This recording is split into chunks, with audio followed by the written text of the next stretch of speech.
नमस्कार साथियों, मैं हूं जितेश कुमार और आप हमारे साथ हैं आज इस बात पे चर्चा करने के लिए कि युद्ध तो दो देशों के बीच अभी जो चल रहा है, अभी इजराइल और ईरान के बीच में, लेकिन आज पैनिक स्थिति, घबराहट सी थोड़ी महसूस क्यों हो रही है पाकिस्तान के अंदर। आज क्यों वहां के संसद में इस बात को लेकर इतना ज्यादा हल्ला और गुदाल हो रहा है, आपस में गुत्थम गुथाई क्यों चल रही है कि इजराइल के बाद हमारा ही नंबर है, इजराइल ईरान के बाद हमको ही साफ करने का काम करेगा। मैं ऐसा क्यों बोल रहा हूं, अभी देखिए ये वहां के रक्षा मंत्री हैं ख्वाजा, इन्होंने अपने जो ट्वीट है उसके क्या बोल रहे हैं। अब इसके बाद हम एक और हैं, वहीं के सांसद हैं पाकिस्तान के, देखिए पार्लियामेंट के अंदर किस प्रकार से यह इनडायरेक्ट तौर से बोलना चाह रहे हैं कि ही पाकिस्तान के साथ साथ इस्लामिक देश हैं, उन सभी को इकट्ठा होने की जरूरत है, इकट्ठा होने की जरूरत है। ये बातें तो हम सभी लोगों को समझ में आ रही है, लेकिन जो आगे वाले सेंटेंस में बोलते हैं वह सेंटेंस बहुत ही ज्यादा एक कुछ इंटरनल संदेश देने का काम कर रही है। यह इंटरनल संदेश ये देने का काम कर रही है कि देखिए एक एक जो मुस्लिम वर्ल्ड के जो मुस्लिम कंट्री हैं उनको अकेले अकेले करके टारगेट किया जा रहा है। जैसे गाजा, फिलीपींस को पूरी तरीका से मिट्टी में मिला देने के बाद अब अगला नंबर जो ईरान का आया है, क्योंकि अब हम सभी लोग देख रहे हैं कि अब ईरान के अंदर और इजराइल ईरान के ऊपर पेट्रोल और उसके जितने भी ऑयल लॉबी हैं, या हम बोलें कि जितने भी इकोनॉमिकल चलाने वाले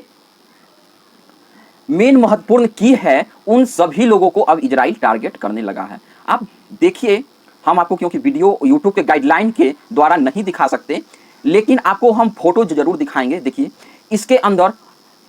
इजराइल जब ईरान के अंदर हमला कर रहा है तो उसके साथ ही साथ आप बिल्कुल देखकर समझ सकते हैं कि कैसे वहां के जो ऑयल डिपो है, या हम बोल सकते हैं कि जो तेल का कुआं, तेल के कुएं के पास जो बम मारा गया है, बिल्कुल ही ज्यादा विस्फोटक धमाका हुआ है।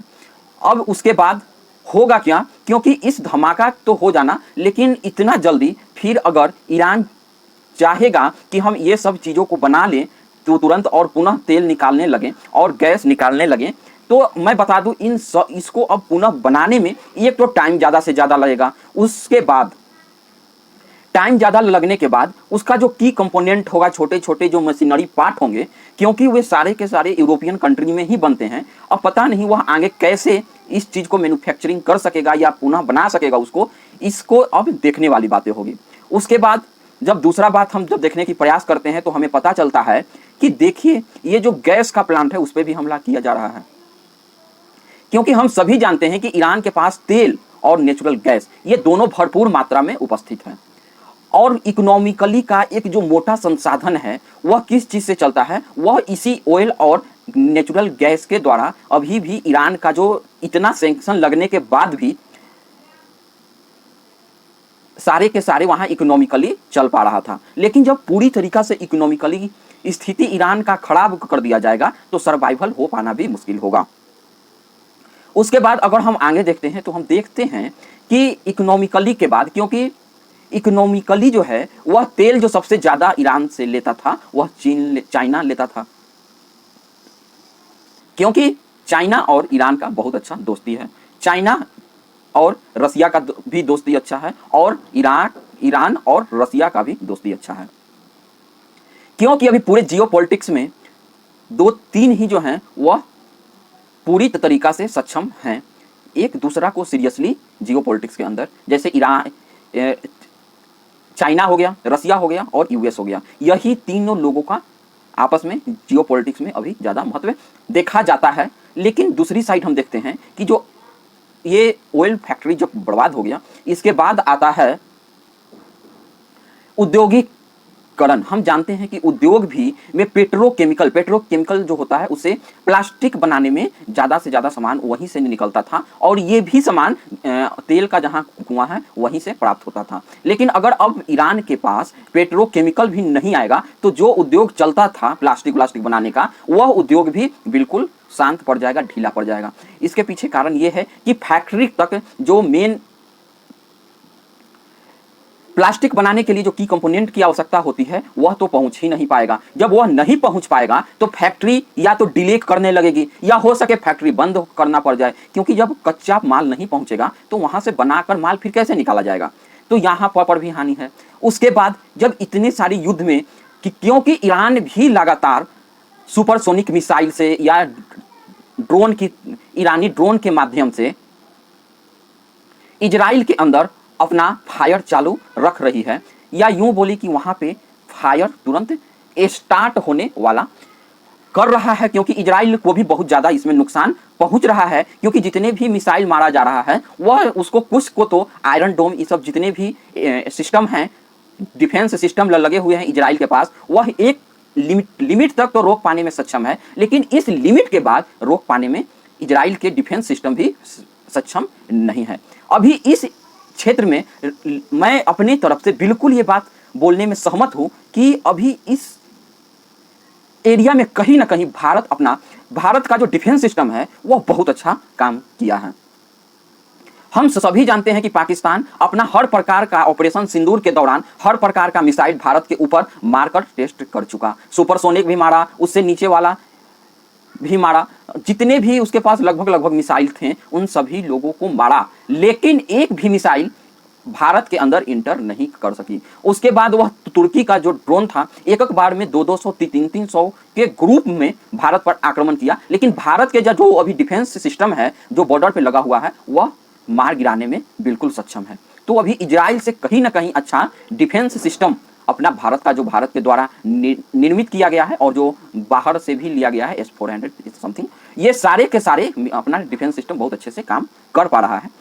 अब हम बात इजराइल की करते हैं तो इजराइल में भी बहुत ज़्यादा नुकसान हो रहा है। अब जब दोनों देशों में इतना युद्ध चल रहा है तो हम बता दें कि भारत जैसे देश अगर एक ब्रह्मोस मिसाइल को फायर करता है तो एक ब्रह्मोस मिसाइल को फायर करने का एक ब्रह्मोस मिसाइल का कीमत लगभग 35 से 40 करोड़ रुपया बनता है। तो इसी प्रकार से अगर आप उससे छोटा भी अनुमान लगाइए, एक ब्रह्मोस का कीमत इतना था, तो अगर अभी आप इजराइल और ईरान का एक मिसाइल का भी कीमत मान के चलिए कि 10 करोड़ रुपया भी लगाते हैं, तो आप खुद सोचिए कि 200 फाइटर जेट के साथ इजराइल ने ईरान के ऊपर जब हमला किया तो कितना ज्यादा कॉस्ट पड़ा होगा। ठीक है, उसको सारे के सारे परमाणु जो संस्थान था उसको खत्म करने के लिए। उसके बाद ईरान ने भी इतने सारे सुपरसोनिक मिसाइल और उससे मिडिल मिसाइल, उससे भी कम वाला मिसाइल, अगर एक मिसाइल का कीमत बहुत ज़्यादा होता है, अगर दोनों ओर से मिसाइल चल रहा है तो सोचिए इकोनॉमिकली कितना हालत खराब हो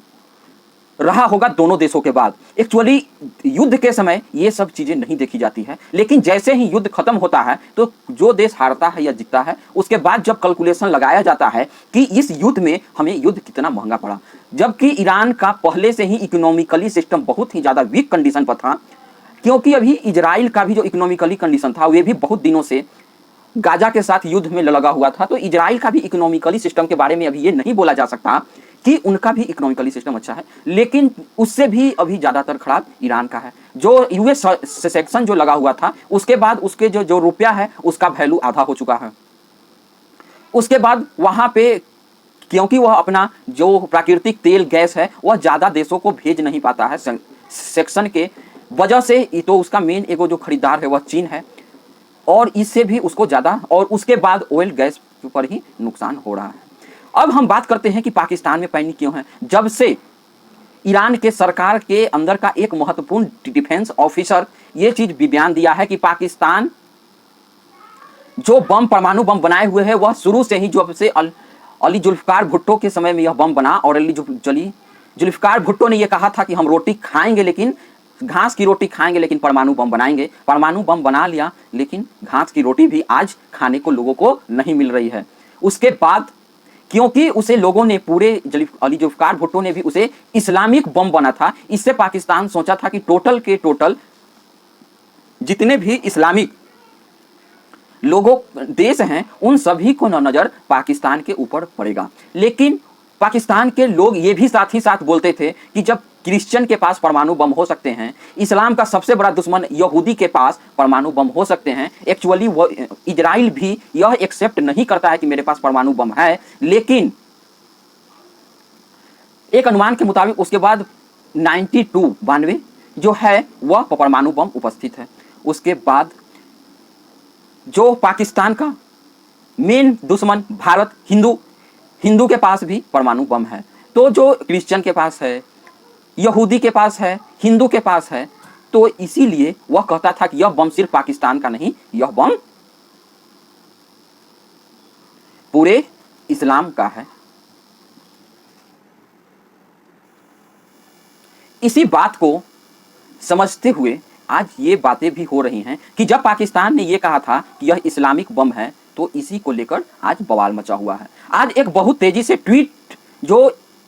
इजराइल के प्रधानमंत्री नेतन्याहू हैं, उनका आज से लगभग 18 साल या हम बोलें 12-15 साल पहले जो एक आज ट्विटर पे वीडियो बहुत ज़्यादा चल रहा है, उसमें नेतन्याहू साफ साफ ये बोल रहे हैं कि इस्लामिक जिहादियों के पास या इस्लामी टेरर के पास सबसे ज़्यादा जो अभी चिंता की बातें हैं वह यही है कि उनके पास परमाणु हथियार लगा हुआ है। वह बता रहे थे कि जो सबसे पहले टेंशन वाली बात है कि अभी जो फर्स्ट में ईरान जो परमाणु बम बनाना चाहता है वे प्रॉब्लमेटिक है, और दूसरा नाम लेते हैं वह है पाकिस्तान का। और ये ट्वीट अब जब वायरल हो रही है तो पूरी तरीका से पाकिस्तान के अंदर हड़कंप मचा हुआ है कि पता नहीं हम कब सोए रहें और सोते सोते ही 72 हूरों को सपना देखते देखते 72 हूर के पास नहीं पहुंच जाएं। एक बात हम सभी लोगों को बोलनी पड़ेगी कि अभी के समय में जितने भी प्रधानमंत्री हैं, एक भारत के प्रधानमंत्री हैं, इनका अचीव जो गोल करना है वह इनको मालूम है। उसके बाद नेतन्याहू इजराइल के प्रधानमंत्री, इनका भी गोल, इन लोगों का गोल स्पष्ट नजर आता है कि हमको क्या करना है। उनको आज से 10-15 साल पहले भी पता था कि हमको ईरान के पास परमाणु हथियार नहीं बनने देना है, तो उन्होंने बिल्कुल उसी पे काम करना स्टार्ट कर दिया था। हम सभी लोगों को बीच बीच में ये भी खबर आती रहती थी कि कैसे इजराइल के प्रधानमंत्री, ईरान के जो भी मेन वैज्ञानिक हुआ करते थे, न्यूक्लियर साइंटिस्ट, उसको मार दिया जाता था। अब इसके आगे हम थोड़ी बहुत बात करें तो अभी जो जिस प्रक्रिया से, जिस तरह से खुद को सुपर पावर कहने वाला अमेरिका, ये तो बहुत अच्छी बात है कि वह सुपर पावर कंट्री का राष्ट्रपति हैं। अगर यही कोई समान जो देश हैं उसके राष्ट्रपति होते डोनाल्ड ट्रंप, तो उनका जिस प्रकार से वह अपना अभी बयान को हर बार चेंज कर रहे हैं, बिल्कुल भी उन पे कोई ध्यान नहीं देता। तो पाकिस्तान के अंदर और क्या इसको लेकर अपडेट आती है, जैसे ही और अपडेट आती है मैं बिल्कुल आप सभी लोगों को अपडेटेड वीडियो लाता रहूंगा। आप सभी लोगों से अनुरोध है, हमारे चैनल को ज़्यादा से ज़्यादा लाइक कीजिए, सब्सक्राइब कीजिए और शेयर कीजिए। लेकिन जो यह पाकिस्तान का डर है, यह डर अच्छा है, ऐसा डर होना चाहिए। बहुत बहुत धन्यवाद।